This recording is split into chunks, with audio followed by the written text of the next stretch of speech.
Om Swastiastu. Assalamualaikum warahmatullahi wabarakatuh. Shalom, namo buddhaya, salam kebajikan untuk kita semua dan salam harmoni. Baik, sebelumnya perkenalkan nama saya Koma Eka Ayuningsih dengan NIM 2311011045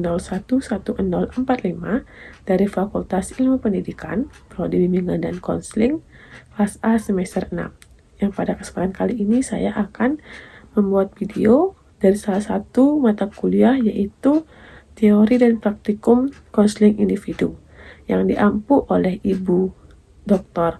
Putu Aidarmayanti SPD MPD dan Ibu Luh Putu Sri Lestari SPD MPD. Nah, pada kesempatan kali ini saya akan membuat video dengan judul Konseling Individu dengan pendekatan behavioral, teknik self-management dalam kasus kurang disiplin dalam mengikuti pembelajaran. Nah, adapun peran dari konselor dan konseli yaitu saya sendiri berperan sebagai konselor atas nama Koma Eka Ayuningsih dan Febiola Indah Putri, teman saya, berperan sebagai konseli.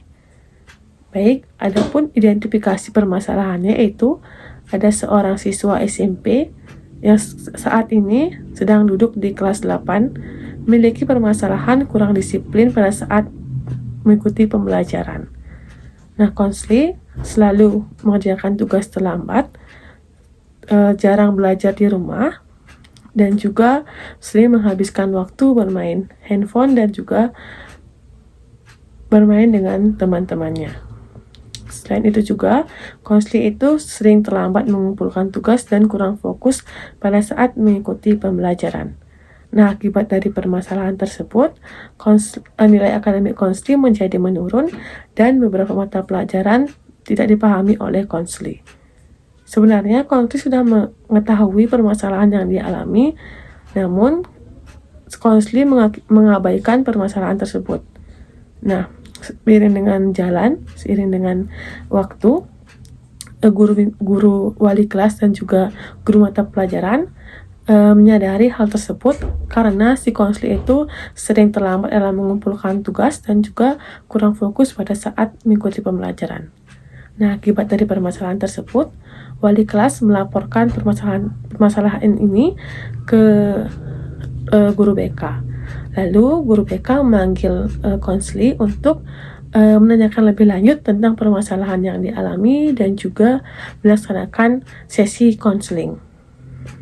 Nah, adapun pendekatan yang digunakan dalam sesi konseling kita hari ini yaitu menggunakan pendekatan behavioral dengan teknik self-management.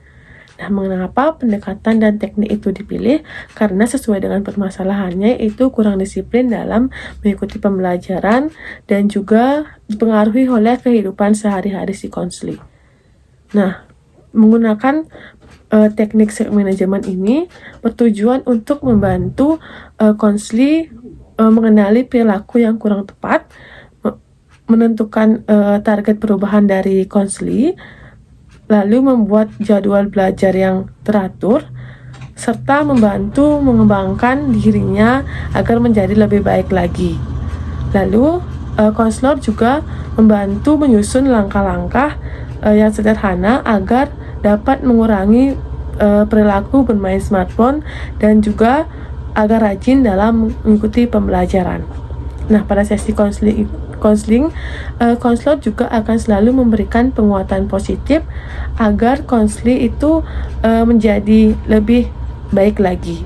Selain itu juga, konselor akan memberikan motivasi agar konseli lebih rajin lagi dalam mengikuti pembelajaran dan disiplin dalam mengikuti pembelajaran. Nah, adapun hasil yang ingin diperoleh dalam sesi konseling ini yaitu yang pertama, konselor bisa menjadi lebih baik lagi. Yang kedua itu, konselor bisa membuat jadwal-jadwal mengenai kegiatan dirinya sendiri. Yang ketiga itu, konselor bisa lebih fokus dan bisa lebih rajin lagi dalam belajar dan juga mengumpulkan tugas tepat waktu. Baik, sekian penjelasan dari saya. Videonya dapat disimak sebagai berikut. Selamat siang, Bu. Permisi. Silakan masuk, Dek. Silakan duduk, Dek. Terima kasih, Bu. Ya. Selamat siang, Dek. Selamat siang, Baik, terima kasih karena adik sudah bersedia datang ke ruang BK pada hari ini. Sebelumnya, perkenalkan nama saya Eka Ayu Ningsih. Nah, di sini saya sebagai guru bimbingan dan konseling akan menemani adik pada sesi kita hari ini. Sebelumnya, adik bisa perkenalan diri terlebih dahulu. Baik, perkenalkan Bu, nama saya Febiola Indah Putri. Baik, Febiola Putri ya bisa dipanggil siapa, Dek? Bisa dipanggil dengan Febi.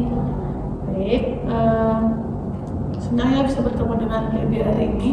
Kalau boleh saya tahu bagaimana kabar Febi hari ini? Kabar saya baik, Bu. Baik, kalau Ibu boleh tahu, Febi dari kelas berapa ya? Saya dari kelas 8B, Bu. Kelas 8D ya. Kalau tidak salah, walinya Pak Agus ya namanya? Iya, Bu, Pak Agus. Baik, tadi sebelum kesini, Febi ada kegiatan apa? Tadi sebelum kesini, Bu, ini sih, Bu, ada kegiatan belajar IPS. IPS ya? Febi suka nggak sama yang IPS? Suka, Bu. Baik, bagus sekali ya Febi. Semoga Febi terus mengikuti pelajaran dengan baik ya. Baik, Bu. Baik, Febi, jadi tujuan Ibu memanggil Febi ke ruang BK karena Ibu mendapatkan informasi bahwa akhir-akhir ini Febi sering terlambat mengumpulkan tugas dan juga sering kurang fokus gitu ya pada saat belajar. Nah, di sini Ibu ingin mendengarkan secara lebih jelas dan juga secara langsung dengan Febi bagaimana sebenarnya kondisi yang nyata itu yang sedang dialami. Ya, baik, Bu. Jadi akhir-akhir ini memang saya sering malas belajar, Bu, dan sering menunda pengerjaan tugas juga, Bu. Oh gitu. Baik Febi, terima kasih sudah mau jujur dengan Ibu. Nah, menurut Febi, apakah yang membuat Febi jadi sering menunda belajar seperti itu, Febi? Saya lebih sering ini sih, Bu, main handphone, Bu. Kadang juga saya main sama teman sampai lupa pelajaran, Bu. Oh, seperti itu ya. Kalau boleh Ibu tahu, apakah kebiasaan itu mulai berpengaruh pada nilai ataupun kegiatan belajar Febi? Iya, Bu. Jadinya nilai saya itu mulai turun dan tugas kadang terlambat dikumpulkan. Oke, baik. Sebelumnya Ibu mau tanya, apakah Febi sebelumnya pernah mengikuti sesi konseling? Belum pernah sih, Bu. Jadi ini juga pertama kali sih, Bu, saya mengikutinya. Baik, Febi. Jadi Ibu di sini izin menjelaskan ya agar Febi itu lebih paham apa itu konseling. Jadi konseling ini adalah proses pemberian bantuan Ibu ke Febi supaya nanti Febi bisa memecahkan ataupun menyelesaikan masalah yang sedang Febi alami. Nah, bagaimana? Apakah Febi sudah paham apa itu konseling? Paham, Bu. Baik. Nah, dalam sesi konseling ini kita akan mengobrol santai saja ya, Febi. Dalam konseling ini juga Febi harus jujur dan tidak perlu takut untuk menceritakan semua permasalahan yang Febi hadapi. Agar Ibu juga mudah memberikan solusi ataupun alternatif jawaban dari masalah yang Febi alami. Jadi Febi tidak perlu takut karena hanya Ibu dan juga Febi yang akan mengetahui permasalahan yang Febi alami. Ibu akan merahasiakan semua permasalahan Febi karena Ibu memegang yang namanya asas kerahasiaan. Apakah Febi siap? Siap, Bu. Baik, nanti kita juga akan mencari solusi supaya kebiasaan belajar ini bisa perlahan menjadi lebih baik ya, Febi. Baik, Bu. Baik, kalau Ibu boleh tahu, setelah ini apakah Febi ada kegiatan lain? Ada sih, Bu. Jadi nanti saya akan ada pembelajaran bahasa Indonesia lagi. Baik, kalau begitu apakah Febi bersedia? Kita akan melakukan sesi ini kurang lebih selama 45 menit. Nah, kalau nantinya ada hal-hal yang perlu dibicarakan lagi, kita akan mencari waktu luang ataupun kita akan lanjutkan minggu depan. Apakah Feby setuju? Setuju. Baik, kalau Feby mengizinkan, Ibu izin mencatat hal-hal yang ingin Ibu catat. Nah, di sini juga Feby tidak perlu takut karena nanti kita akan ngobrol sama-sama tugas ini. Apakah Feby siap? Boleh Bu, siap juga. Baik, sekarang Ibu ingin mendengar lebih jauh lagi tentang kebiasaan belajar akhir-akhir ini. Nah, Feby bisa menceritakan dengan cara pelan-pelan aja, nanti juga tidak perlu takut. Baik Bu, jadi Bu, akhir-akhir ini saya memang sering malas belajar Bu. Baik, coba ceritakan biasanya kapan Feby lebih sering bermain dibandingkan dengan belajar? Biasanya setelah pulang sekolah saya main dulu Bu sama teman, dan kadang saya juga lupa waktu. Jadi saya biasanya sampai main sore Bu. Baik, setelah main dengan teman nih, biasanya yang Feby lakukan di rumah tuh ngapain aja gitu? Biasanya ini sih Bu, saya lagi bermain handphone, kadang juga saya main game atau lihat media sosial, akhirnya sampai malam dan saya sampai lupa mengerjakan tugas Bu. Oke, lalu bagaimana dengan tugas sekolah Feby dan juga bagaimana dengan waktu Feby belajar di rumah? Ya itu Bu, jadi kadang saya menunda tugas, jadi nanti kalau sudah malam tuh dikerjakan, itu pun kalau saya ingat Bu. Baik, terus bagaimana perasaan Feby saat tugas itu mulai menumpuk ataupun terlambat dikumpulkan?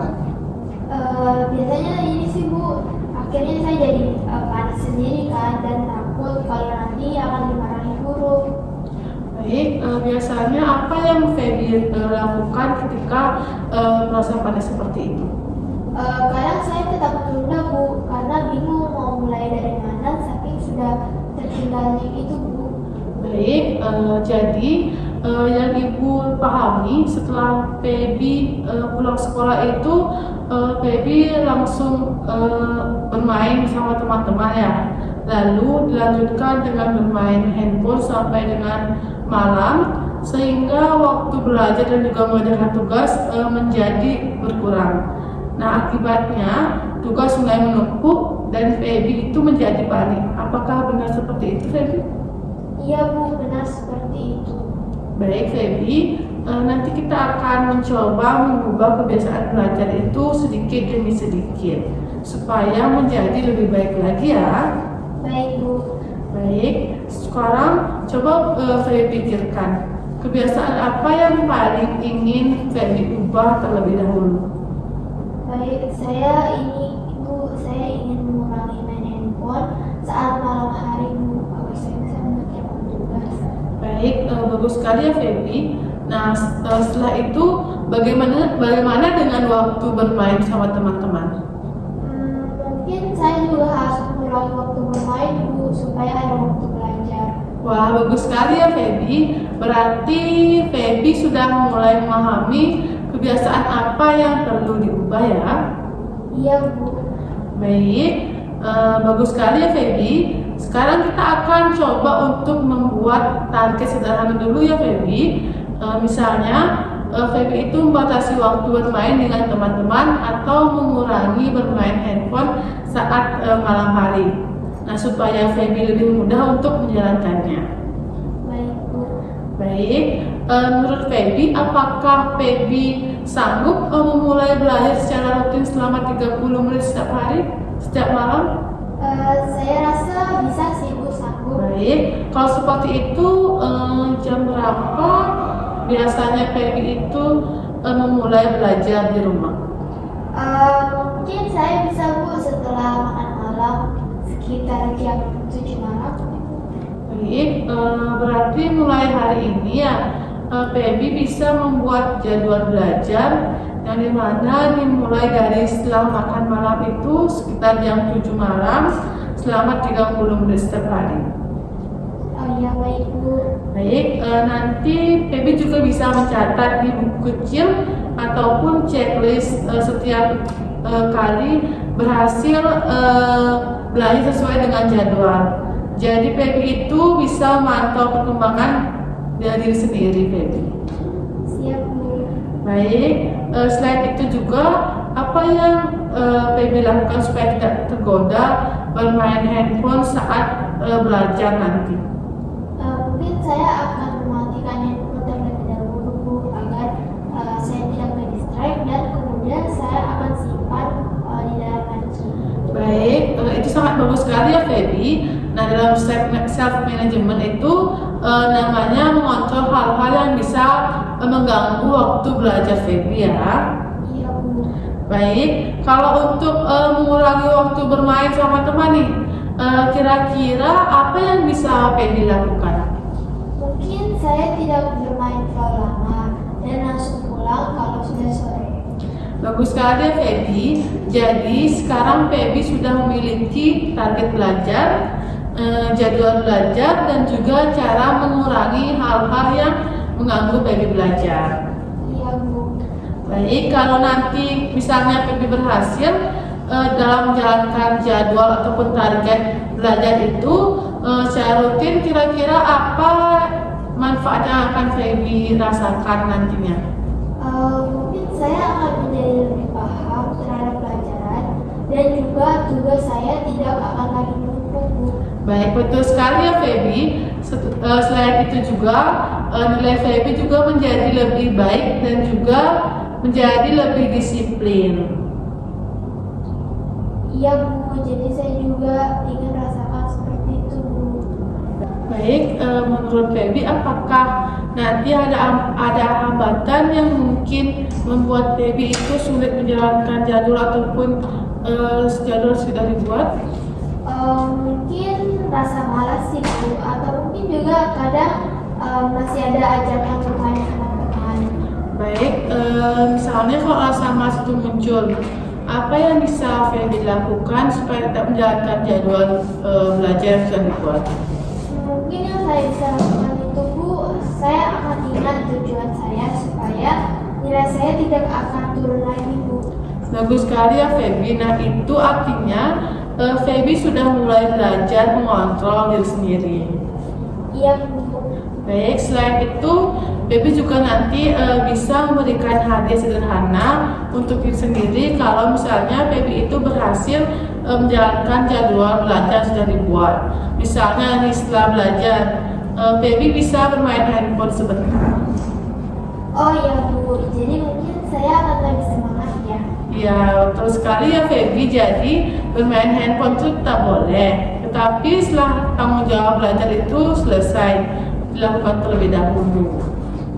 Iya Bu, saya paham sekarang. Baik, Ibu senang sekali karena hari ini Feby sudah mulai memahami kebiasaan yang perlu diperbaiki dan juga mau mencoba membuat perubahan sedikit demi sedikit.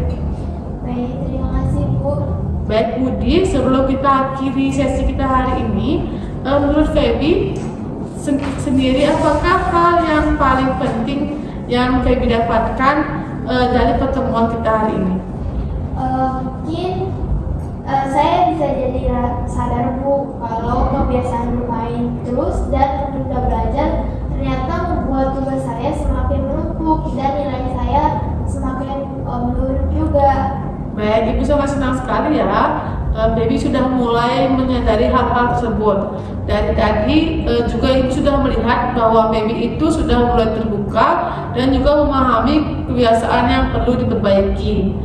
Selain itu juga Feby juga mulai membuat target belajar yang lebih baik lagi. Iya Bu. Baik, tadi kita juga sudah membuat beberapa langkah sederhana yang Feby seperti mengurangi waktu bermain, membatasi penggunaan handphone pada saat belajar, dan juga mulai belajar rutin setelah makan malam kurang lebih jam 7 sampai dengan jam 8.30 malam ya. Iya Bu, jadi saya akan mencoba menjalankannya.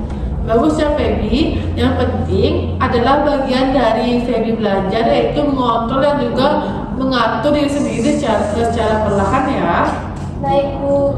Nah, supaya Feby lebih semangat dalam menjalani target dan juga yang dibuat dalam buku harian, Ibu ingin Feby menuliskan komitmen sederhana tentang perubahan yang ingin Feby lakukan. Baik Bu. Baik, ini ya Feby.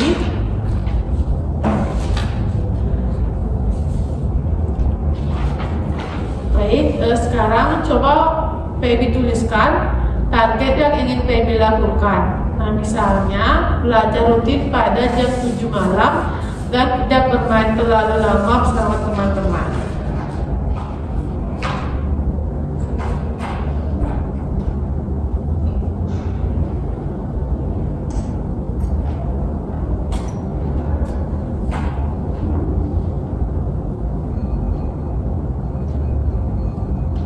Sudah Bu. Bagus sekali ya Feby. Jadi kertas komitmen ini nantinya bisa jadi pengingat supaya Feby itu tetap berusaha disiplin belajar setiap hari ya. Iya Bu. Nah, kalau nanti misalnya Feby mulai merasa malas ataupun ingin menunda lagi, coba ingat tujuan Feby tadi, yaitu ingin menjadi lebih disiplin dan juga memperbaiki nilai dalam belajar. Iya Bu. Baik, Ibu sangat menghargai usaha Feby hari ini karena Feby sudah mau jujur dan juga mencoba berubah menjadi lebih baik lagi. Baik Bu, terima kasih. Baik, kita akan bertemu lagi minggu depan untuk melihat perkembangan jadwal yang sudah Feby buat dan juga perubahan yang sudah Feby lakukan ya. Iya Bu. Baik, terima kasih ya Feby sudah mau bekerja sama dengan baik hari ini. Tetap semangat dan juga percaya kalau Feby itu bisa berubah sedikit demi sedikit.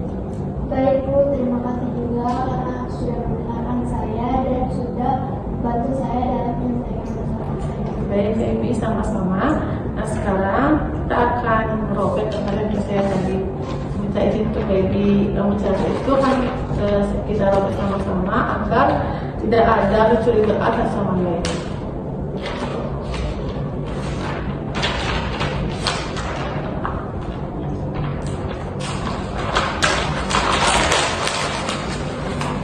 Baik, sudah kita robek ya Feby.